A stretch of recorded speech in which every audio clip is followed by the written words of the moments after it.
இந்த எபிசோட்ல நாம இயக்குனர் மனு ஆனந்த் இயக்கத்தில் வெளிவந்திருக்கிற மிஸ்டர் எக்ஸ் படத்தை பற்றி தான் பார்க்க போகிறோம். இந்த படத்தோட கதையை பற்றி பார்த்தோம்னா, இந்தியாவின் உளவுப்புரியான ராவில் பணியாற்றும் சரத்குமார் அணு ஆயுதம் தயாரிப்பதற்கான மூலப்பொருள் ஒன்றை பல வருடங்களாக இமயமலையில் பாதுகாத்து வரார்.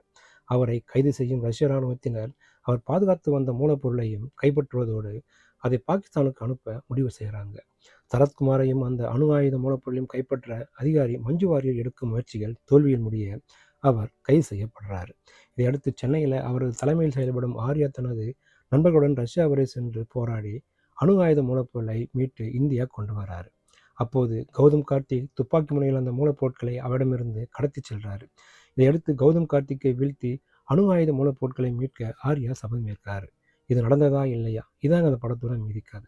இந்த படத்தில் கட்டுக்கோப்பான உடல் மற்றும் ஆக்ஷன் காட்சிகள் மூலம் தன்னை திறமையான உளவாளியாக வெளிக்காட்டியிருக்கிறாரு ஆர்யா. மிடுக்காக வரும் சரத்குமாரும் தன் பங்குக்கு ஆக்ஷன் அதிரடியில் கலக்கியிருக்காரு.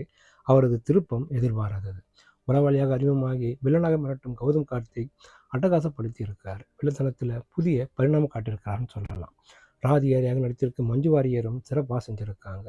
ரைசா வில்சன், அதுல்யா ரவி, காளி வெங்கட், அனகா, ஜெயபிரகாஷ் என அனைவர் நடிப்பும் சிறப்பாக இருக்குன்னு சொல்லலாம்.